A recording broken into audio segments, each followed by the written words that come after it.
이 시간 사도신경으로 우리의 믿는 바를 고백함으로 금요일 새벽 예배를 하나님께 드리도록 하겠습니다. 전능하사 천지를 만드신 하나님 아버지를 내가 믿사오며 그 외아들 우리 주 예수 그리스도를 믿사오니 이는 성령으로 잉태하사 동정녀 마리아에게 나시고 본디오 빌라도에게 고난을 받으사 십자가에 못 박혀 죽으시고 장사한 지 사흘 만에 죽은 자 가운데서 다시 살아나시며 하늘에 오르사 전능하신 하나님 우편에 앉아 계시다가 저리로서 산 자와 죽은 자를 심판하러 오시리라. 성령을 믿사오며 거룩한 공회와 성도가 서로 교통하는 것과 죄를 사하여 주시는 것과 몸이 다시 사는 것과 영원히 사는 것을 믿사옵나이다. 아멘. 이 시간 찬송가 391장 오 놀라운 구세주 함께 찬송하도록 하겠습니다. 391장입니다. 이전 찬송가는 446장입니다.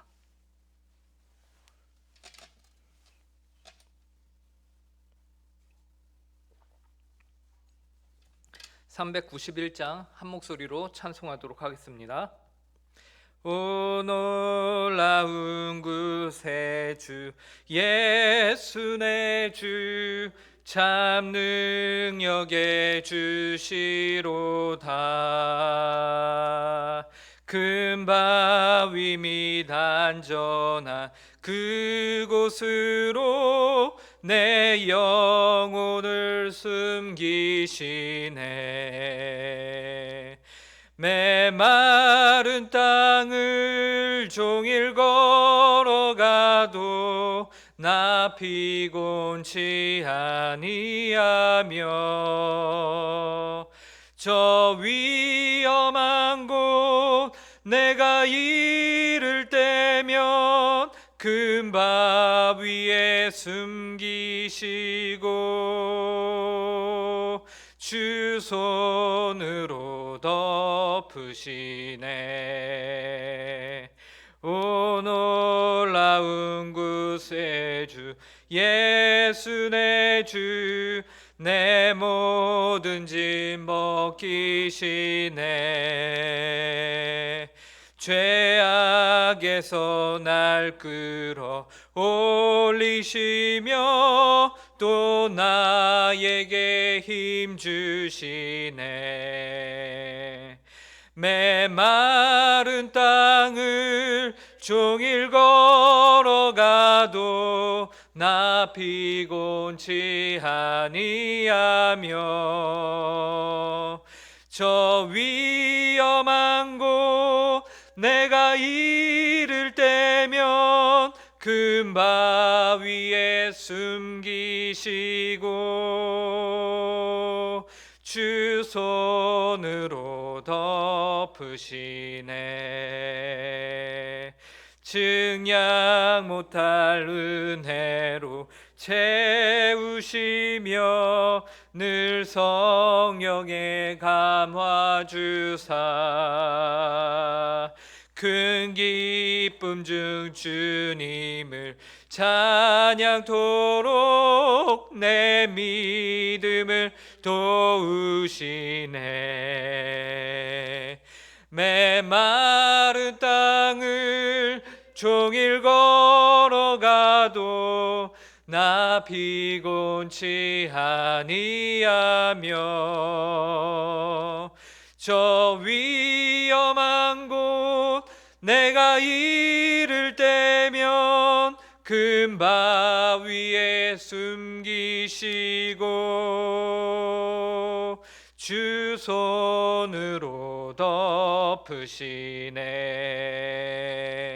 주 예수님 공중에 임하실 때 나 일어나 맞이하리. 그 구원의 은총을 노래하리. 저 천군과 천사 함께 메마른 땅을 종일 걸어가도 나 피곤치 아니하며 저 위험한 곳 내가 이를 때면 금바위에 숨기시고 주 손으로 덮으시네. 아멘.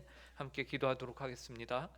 하나님 아버지 감사합니다. 지난밤도 저희를 보호하여 주시고 또 이 아침에 이 새벽에 저희에게 새날을 허락하시고 새 호흡을 허락하여 주셔서 이렇게 주님 앞에 나와 기도함으로 하루를 시작할 수 있도록 은혜를 허락하심에 감사합니다. 하나님 아버지, 오늘 하루도 저희가 하나님만을 온전히 저희의 주인으로 모시고 저희의 왕으로 모시고 저희의 모든 것이 되시는 주인님으로 모시며 살길 원합니다. 그 하나님과 저희가 동행하며 살길 원합니다. 하나님, 저희를 눈동자와 같이 오늘 하루도 지켜주시고 하나님 아버지와 늘 동행하는 저희들 되게 하여 주시옵소서. 그래야 해서 저희가 하나님의 뜻을 벗어나 행동하거나 생각하거나 살지 않게 하여 주시고 하나님 아버지, 이 복된 인생을 위하여서 저희가 이 시간 하나님의 말씀을 또한 듣사오니 하나님 아버지, 주님의 그 자녀들에게, 주님의 종들에게 주님 말씀하시면은 저희가 순종하게 싸우니 이 시간 저희에게 하나님의 말씀을 바로 알 수 있는 성령의 충만함을 허락하여 주시옵소서. 성령님, 저희 가운데 충만함으로 역사하사 이 말씀을 저희가 정말로 송이꿀보다 달게 여기며 하나님의 말씀과 함께 오늘 하루 매일 매 순간 하나님 아버지의 말씀을 묵상하고 또 되새김질하면서 주님의 말씀과 동행하는 저희들이 되게 하여 주시옵소서. 감사하며 이 모든 말씀 예수님의 이름으로 기도합니다. 오늘 저희에게 주시는 하나님의 말씀은 구약성경 시편 107편 17절부터 22절까지의 말씀입니다. 구약성경 시편 107편 17절부터 22절까지의 말씀입니다. 제가 가진 성경으로 구약 883페이지입니다. 이 시간 우리에게 주시는 하나님의 말씀입니다. 하나님의 말씀을 들으시기 바랍니다. 미련한 자들은 그들의 죄악의 길을 따르고 그들의 악을 범하기 때문에 고난을 받아 그들은 그들의 모든 음식을 싫어하게 되어 사망의 문에 이르렀도다. 이에 그들이 그들의 고통 때문에 여호와께 부르짖음에 그가 그들의 고통에서 그들을 구원하시되 그가 그의 말씀을 보내어 그들을 고치시고 위험한 지경에서 건지시는도다. 여호와의 인자하심과 인생에게 행하신 기적으로 말미암아 그를 찬송할지로다. 감사제를 드리며 여호와 노래하여 그가 행하신 일을 선포할지로다. 아멘.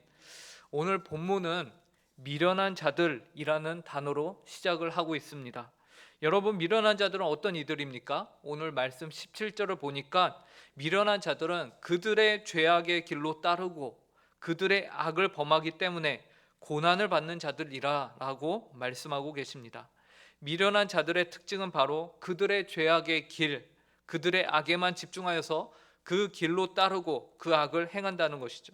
즉 그들은 하나님의 지혜와 하나님의 생명의 길로 가지 못합니다. 대신에 오직 자신에게만, 그들 자신에게만 집중을 하고 있는 것이죠. 그 결과 그들은 그들의 죄악의 길로 행함과 그들의 악을 범함으로 말미암아 고난을 받는다라고 성경은 말하고 있습니다. 즉 미련한 자들은 그들 자신에게만 집중한 결과 고난을 받습니다. 그들은 하나님을 바라보지 못합니다. 그들이 받는 고난은 18절에 보니까 음식물을 싫어하게 되는 고난이에요. 즉 입맛이 없어지는 고난이죠. 제가 18절을 읽겠습니다. 그들은 그들의 모든 음식물을 싫어하게 되어 사망의 문에 이르렀도다. 병원에서 어떤 사람의 건강을 체크할 때에 물어보는 것이 있습니다. 일주일 동안 얼마만큼 운동을 열심히 하십니까? 그리고 또 같이 물어보는 것이 식사는 잘 하십니까? 입니다. 삼시세끼 균형이 잘 잡힌 식사만 하여도 건강을 회복하는데, 금방 기력을 되찾는 데 도움이 됩니다. 그런데 진짜 아픈 사람들의 경우 어떻습니까? 식욕이 없습니다. 입맛이 없어요. 그래서 가뜩이나 몸도 안 좋은데 더 음식 섭취를 못하게 되고, 그러니 몸에 영양소가 부족하게 되는 것이죠. 그 결과 몸은 더 안 좋아지니 기력이 없어서 다시 또 입맛이 없습니다. 이러한 악순환의 반복을 겪게 되는 것이죠. 지금 성경에서 말하고 있는 미련한 자는 그들 자신의 범죄함으로 인하여서 고난 가운데 있는데, 바로 입맛이 없는 고난, 건강상으로 굉장히 아픈 가운데 있다라는 것이죠. 심지어 18절의 표현을 보니까 모든 음식을 싫어하게 되어서 사망의 문에 그가 이르렀도다라고 말하고 있습니다. 그가 처한 상황이 아주 위독하다라는 것을 말해주는 것이죠. 생명의 지장이 있는 위급한 상황인 것이에요. 그럼에도 음식을 먹을 수 없는 상황인 것이죠. 지금 이 미련한 자들이 왜 이렇게 됐습니까? 그들의 죄악의 길로 따르고 그들의 악을 범했기 때문이라고 성경은 분명하게 말씀하고 있는 것이죠. 잠언 1장 7절에서는 이 미련한 자에 대해서 또한 이렇게 표현합니다. 여호와를 경외하는 것이 지식의 근본이거늘 미련한 자는 지혜와 훈계를 멸시하느니라. 미련한 자는 여호와를 경외하지 않습니다. 지혜와 훈계를 멸시합니다. 그러니 오늘 본문에 등장하는 이 미련한 자들은 그들의 죄악의 길로 따르고 그들의 악을 범하고 여호와를 경외하지 않는 자들입니다. 고집이 어마무시한 것이죠. 하나님의 지혜와 훈계를 듣느니 차라리 내 갈 길로 끝까지 가보겠다, 내 힘으로 끝까지 살아보겠다라고 고집을 피우는 겁니다. 이는 미련한 것이며 이러한 자들의 결국은 사망의 문에 이르는 것입니다. 오늘 본문은 분명하게 말씀하고 있는 것이에요. 그런데 불행 중 다행일까요? 19절에서는 이렇게 말씀합니다. 이에 그들이 그들의 고통 때문에 여호와께 부르짖으매 그가 그들의 고통에서 그들을 구원하시되. 본문은 이 미련한 자가 그래도 여호와께 부르짖었다라고 말하고 있어요. 물론 그 부르짖음의 원인이요 그들의 고통 때문이었다라고 말하고 있죠.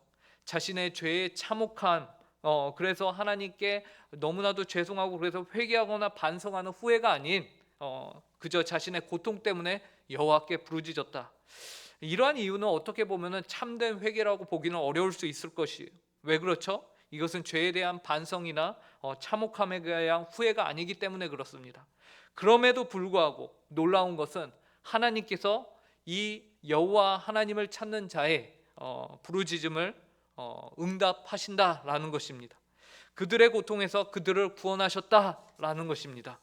이처럼 하나님은 인자와 자비가 풍성하신 분이십니다.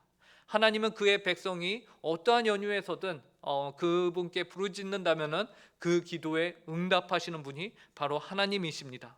그래서 여기서 이 미련한 자를 구원하시는 데 있어서 우리가 볼 수 있는 것은 하나님의 인자와 자비 외에는 따로 우리가 원인을 찾기가 힘들다라는 것입니다. 그리고 하나님은 고통 가운데 있는 이들을 어떻게 고치시는가?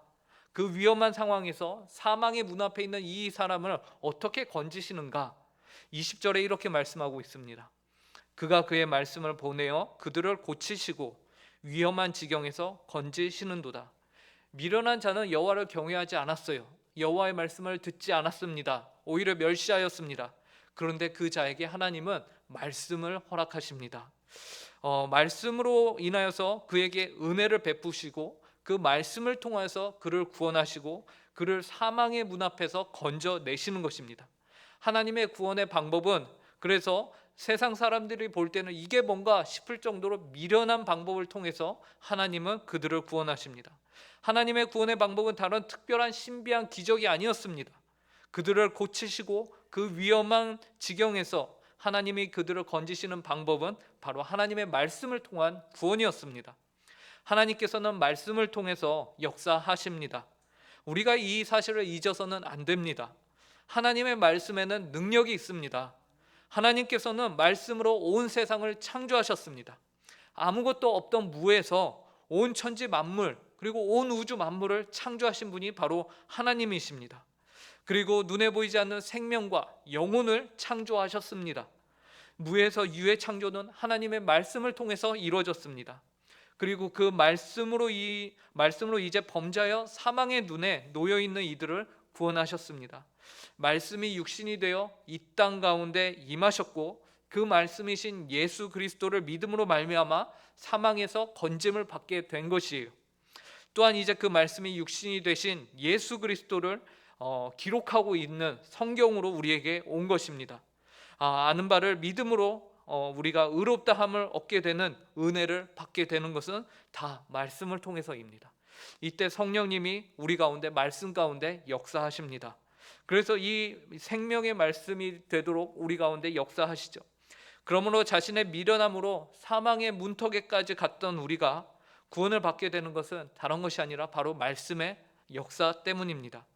바로 이 말씀의 역사, 성경의 말씀이야말로 이 세상에 존재하는 그 어떤 기적이나 이적보다 더 놀라운 기적과 이적이라는 것을 우리가 알아야 합니다. 사망이 힘을 잃고 말씀 앞에서 생명이 그 안에서 생겨나게 된다라는 것은 이 세상에 둘도 없는 바로 기적인 것입니다. 그러므로 이제 시편 기자는요, 말씀으로 구원을 받은 이스라엘 민족들을 향해서, 이 미련하였던 자들을 향해서 여호와의 인자하심과 인생에 행하신 그 기적으로 말미암아 여호와 하나님을 찬송하라라고 말하고 있습니다. 21절과 22절 오늘 본문 말씀을 보시기 바랍니다. 여호와의 인자하심과 인생에게 행하신 기적으로 말미암아 그를 찬송할지로다. 감사제를 드리며 노래하여 그가 행하신 일을 선포할지로다. 하나님의 말씀의 은혜를 경험한 자들, 즉 여호와의 인자하심과 인생에게 행하신 기적을 경험한 자들은 마땅히 그분을 찬송해야 하는 책임이 이제 주어지게 되는 것이에요. 이전에는 자신이 미련한 삶, 하나님의 말씀을 듣기보다는 내 길과 내 뜻과 내 의지에 합당한 삶을 살았는데, 이제 고집을 더 이상 피우지 않으며 죄악의 길로 따르고 악을 범하며 살았다면 이제는 하나님이 행하신 기적으로 말미암아 그분을 찬송하는 삶, 그러한 삶을 살아야 한다라는 것이, 우리의 인생은 어떻게 하나님을 찬송할 수 있습니까? 진심으로 한 인생이 하나님의 은혜를 경험한 이후에는 어떻게 살아야 합니까? 그 대답은 감사하며 사는 것입니다. 감사보다 더 큰 찬송과 제사는 존재하지 않습니다. 그렇다면 감사한다는 것은 무엇입니까? 감사한다는 것은 전심으로 하나님을 예배하는 것입니다. 또한 모든 공로를 전부 다 하나님께만 돌리는 것입니다. 내 삶에 있어서 전적으로 모든 일에 있어서 하나님만을 의지하는 겁니다. 하나님을 인정하며 사는 것, 바로 그것이 감사하는 것입니다. 내 자랑은 결코 어떠한 자리도 그곳에 자리 잡을 수 없습니다. 그렇기 때문에 감사한 이들은 절대로 교만할 수 없습니다. 그리고 감사를 가장한 자신의 자랑이 그곳에 있을 수 없습니다. 진짜 감사한 자는 말이 없습니다. 삶으로 그 감사에 보답하며 하나님께 그냥 말없이 주님 내가 어찌하여 이렇게 하나님께 은혜를 받습니까? 라면서 감격하며 이전에 자신이 살던 그 모습에서 돌아서서 이제는 하나님을 경외하는 모습으로 살아가는 것, 그것이 바로 감사입니다. 그래서 한순간 우리가 고백으로 끝나는 것이 감사가 아니고요, 진정한 감사는 계속해서 반복적으로 우리의 삶 가운데 드러나게 되어야 한다라는 것입니다.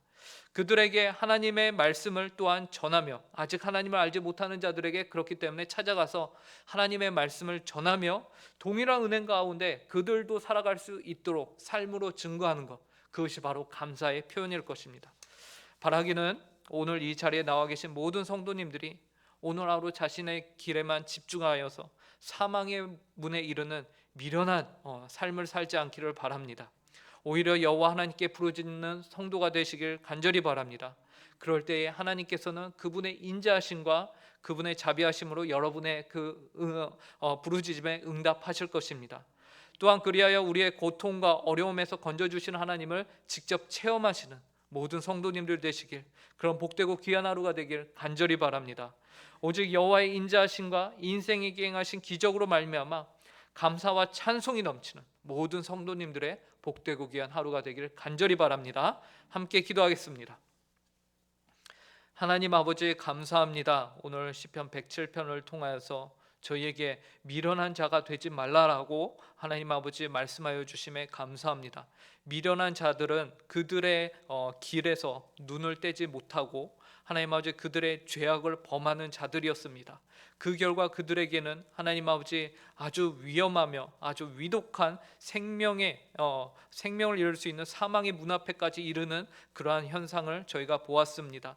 하나님 아버지 간절히 바라는 것은 저희에게 하나님을 경외하는 마음을 허락하여 주시고, 그래서 저희가 미련한 자와 같이 살지 않고 오직 하나님을 경외하는 자, 하나님을 구하는 자, 그리하여서 하나님께 감사하는 자, 하나님만을 부르짖는 자, 하나님만을 의지하는 자가 되게 하여 주시옵소서. 그래서 저희가 오늘 하루 하나님께 감사하며 하나님을 높이며 주님의 인자하심과 하나님 아버지의 자비하심을 온전히 삶으로 드러내는 복되고 귀한 삶을 살게 하여 주시고, 이러한 저희의 삶의 고백을 통해서 하나님을 알지 못하는 이들이 하나님을 아는 복 가운데 하나님 아버지 임할 수 있도록 함께하여 주시옵소서. 하나님 아버지, 오늘도 저희가 주님의 그 사랑을 날마다 매 순간 느끼며 하나님을 경험하며 하나님께 감사하며 살아가게 하여 주시고, 또 저녁에는 저희가 기도회로 한자리에 모여서 살아계신 하나님께 간구하며 그 하나님의 마음을 시원케 하는, 하나님의 뜻을, 하나님의 나라를 먼저 구하는 그런 복되고 귀한 기도회가 될 수 있도록 함께하여 주시옵소서. 감사하며 이 모든 말씀 예수님의 이름으로 기도합니다. 아멘. 하늘에 계신 우리 아버지여, 이름이 거룩히 여김을 받으시오며 나라에 임하옵시며 뜻이 하늘에서 이루어진 것 같이 땅에서도 이루어지이다. 오늘날 우리에게 일용할 양식을 주옵시고 우리가 우리에게 죄 지은 자를 사하여 준 것 같이 우리 죄를 사하여 주옵시고 우리를 시험에 들게 하지 마옵시고 다만 악에서 구하옵소서. 대개 나라와 권세와 영광이 아버지께 영원히 쌓옵나이다. 아멘.